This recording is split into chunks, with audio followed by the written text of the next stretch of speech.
friends and fellow citizens.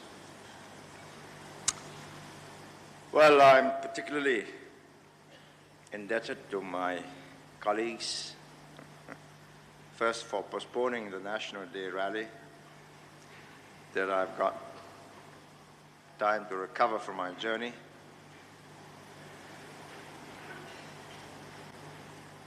And to give me this opportunity to say a few words about what has happened and what is happening to us and to the world. Since the beginning of this year, large parts of the world have been beset by shortages of grain and other foodstuffs, leading to very high prices. Inflation and monetary problems in America and several countries of Western Europe have made for uncertainties, leading to wildly fluctuating parities between the major currencies. This was primarily caused by inflation and loss of confidence in the American dollar, which was the key currency. And the problem, of course, was compounded by the Watergate crisis.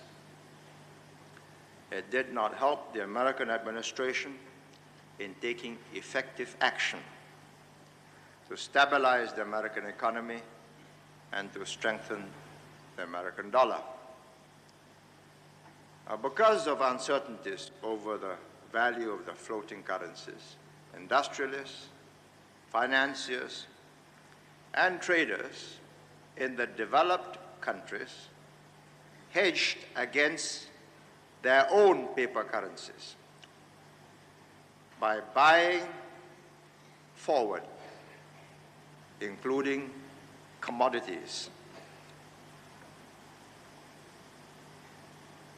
This has led to a steep rise in the prices of most commodities, both agricultural, perishable commodities, and minerals. Now, for a long time, the commodity producers of the Third World had suffered, as the industrial goods they imported cost more and more every year. The raw materials they produced and exported were sold for less and less, as synthetics substitutes were found. It is ironic that only when financiers and industrialists in the developed world were caught in their own inflation and temporarily lost confidence in their own currencies, their own paper money, that the price of commodities went up.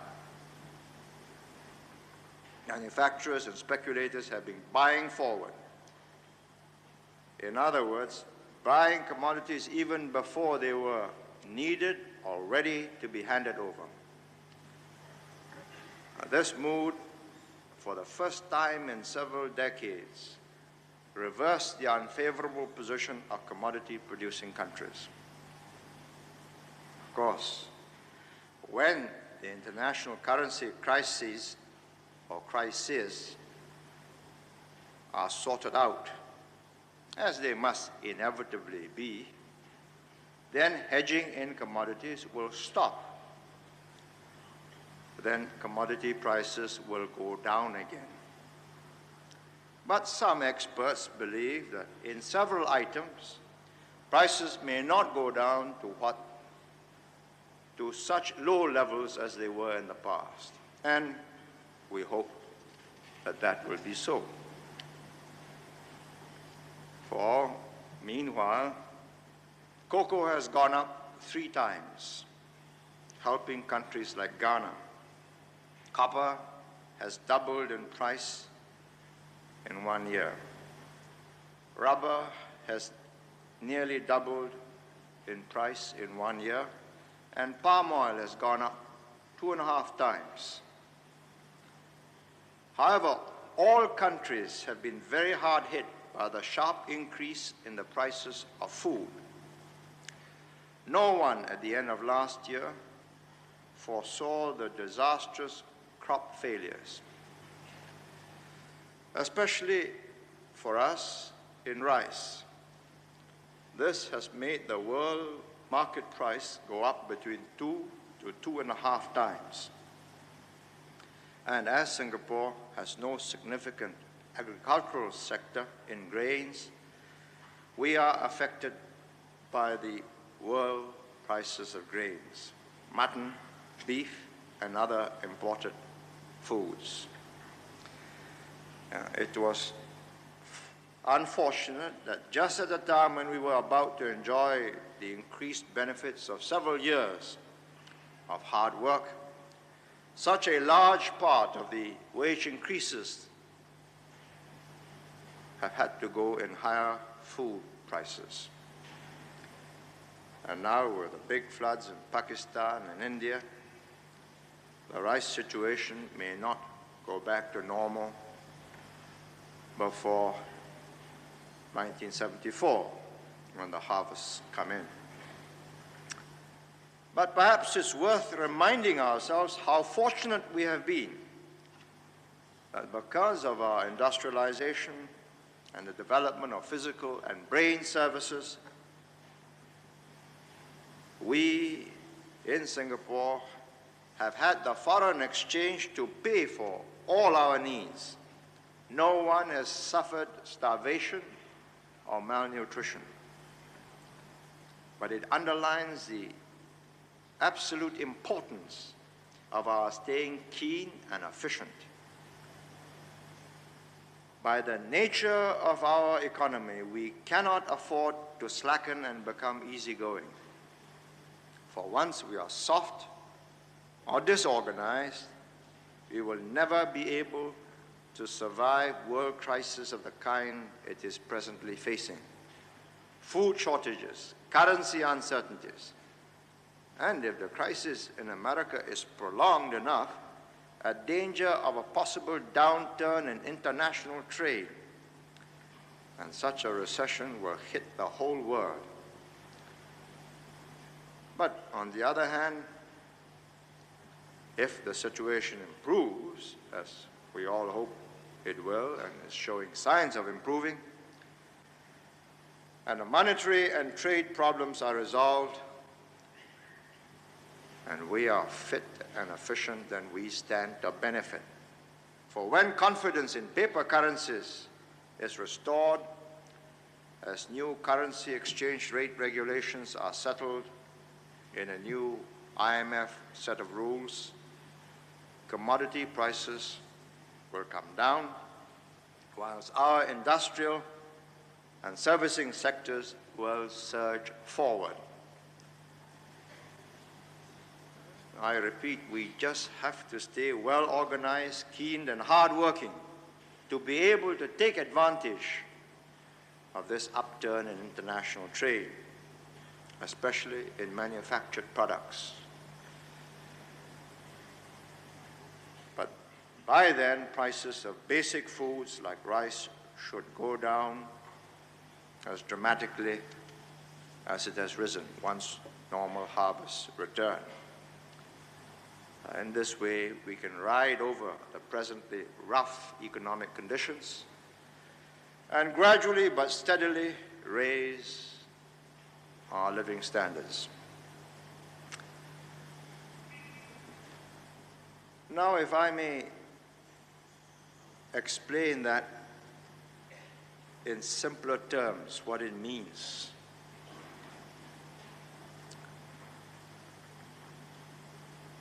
We have an economy which does not depend on agriculture, not the sun or the rain, to produce food. Ours is an economy based on our human resources, our ability to take the fullest use of what we've got in our skills, the application of our people, their intelligence, their capacity for concentration, to acquire new expertise, and an organizational efficiency which creates confidence, not only of Singaporeans in Singapore, but of people outside, throughout the world, in Singapore, in the stability of our social system and the predictability of both our unions, our workers, and the policies of the government.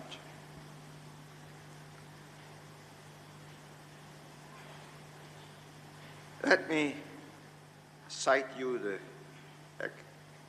what they call the prime rate, the basic interest rate on the most secure of loans that you take. If you borrow, if you lend money now to anyone in England in pounds, the prime rate is 11.5%. Because without paying such high interest rates,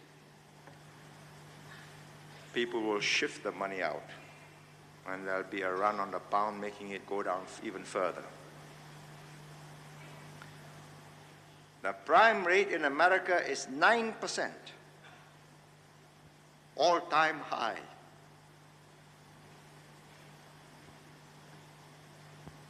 But you know, in Switzerland, if you want to keep money in a Swiss bank, they are doing you a favor. So you pay them interest. You negotiate and pay them 1-2% interest to keep your money in Swiss francs. That is the measure of confidence which they have built over the years in the efficient housekeeping of their economy and the dependability and reliability of their workers and management to reach certain targets every year. The yen, you can't even get into it. They have so many exchange controls. When I saw the governor of the Bank of Japan in May, he says, well, but you can buy equities. That means stock market. Buy at inflated stock market rates. Currently, their index is something around 4,800 points.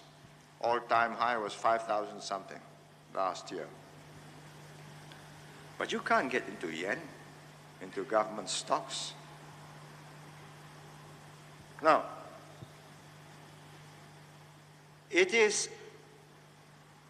not out of choice that we are placed in this situation. Of course, if you know what we'd like is to have some gold mines, some diamond mines, then we have large areas of timber which we can collect, harvest, let other people harvest, cut down trees. Better still, have oil, you see. And oil companies will come and dig holes and pay you royalties. And after a while you say, right, I own 3/4, or else I'll nationalize the lot. But that's the good fortune of other people. I suggest to you that perhaps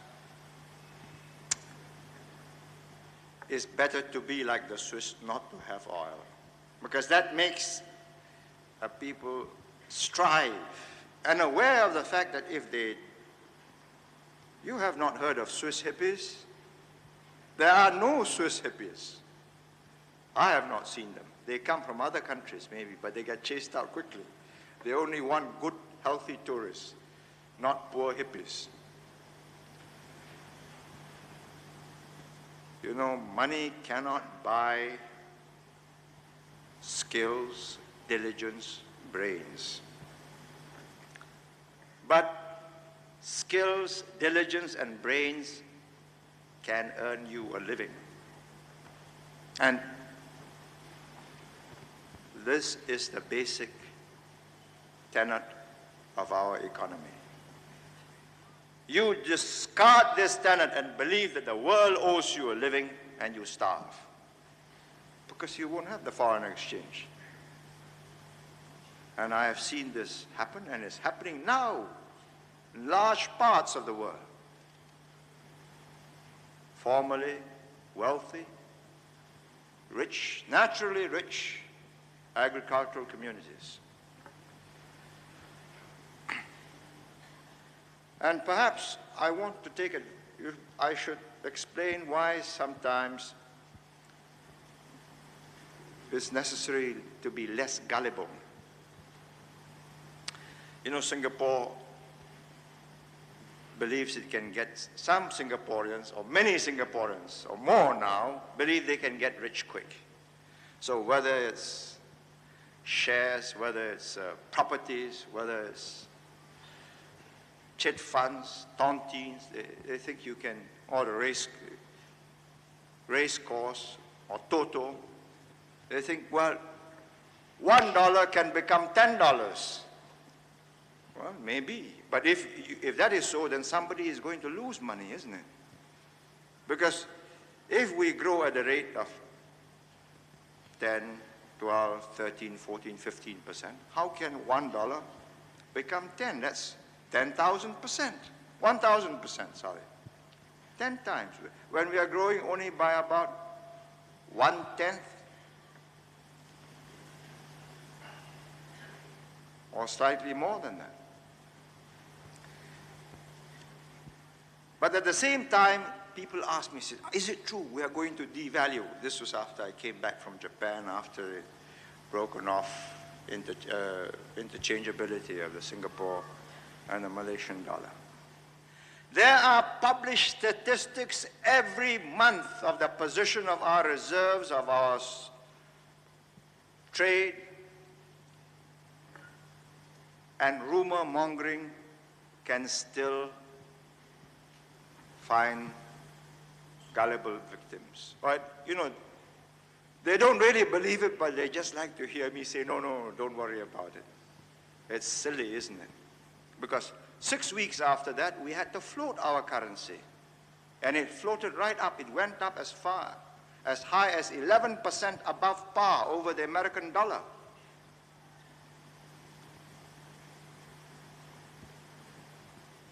Now it's gone down, as the American dollar is stabilizing, it's gone down to 7% above par. So they say, some people say, but the Malaysian dollar is 1.7 cents more.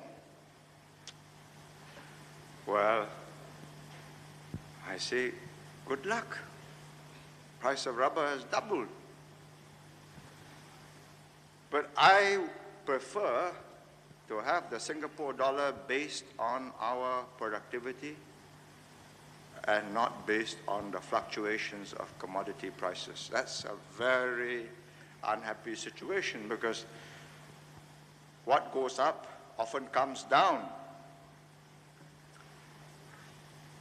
So perhaps we should learn how to be a little bit more sophisticated in reading the signs.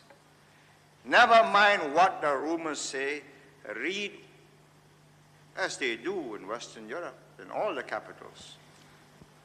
American balance of payments for July shows a credit surplus, and the American dollar has a slight surge forward, stabilizes, up it goes. The British pound, the British balance of payments shows a deficit, and immediately the pound goes down, and the Bank of England has to put the interest rates up to an all-time high of 11.5%, causing all kinds of problems, particularly with young people who want to buy their own homes, and mortgage rates go up. Watch, these are real indicators, not what the coffee shop lorry driver says. I mean, if you base rumor upon rumor, we'll never grow up. And I sincerely hope that next year when we meet, our rice situation may have improved. Thais won't just be selling us 20,000 tons of broken rice, And it's a favor to sell us 20,000 tons. 3 years ago, as the Thai minister, Mr. Prasit, whom I met, himself said, we were begging the Japanese, please don't grow rice, buy our rice and give it, help the third world by buying our rice and distributing it. Now you have drought, and you have floods, drought in Thailand and floods in other parts. The surplus is wiped off. But whether it's surplus or deficit, we keep our economy humming like the Swiss. For every dollar that we issue, we've got $5.7 in foreign exchange and in gold to back that $1. We want to fix the the exchange rate of the Singapore dollar up, we can easily do that. But is that the way in which a rational people manage their economy so that people have confidence in us? We calculated, we decided, we float. When it is subsided, then we choose whatever the new rules may be, whether it's back to more or less fixed parities, and you can, with wide margins to fluctuate up and down, whether you have fixed parities which can be adjusted every 6 months, crawling pegs, whatever the system. It is our capacity and what people assess it to be that will generate the confidence in the dollar, which is in fact a vote of confidence in you, your capacity to produce with your hands and your brains, your capacity, our capacity to organize, our stability, and the predictability of the decisions we make. And that, if those attributes we acquire as part of the hallmark of Singapore, then we will be like what Switzerland is in Europe. Thank you.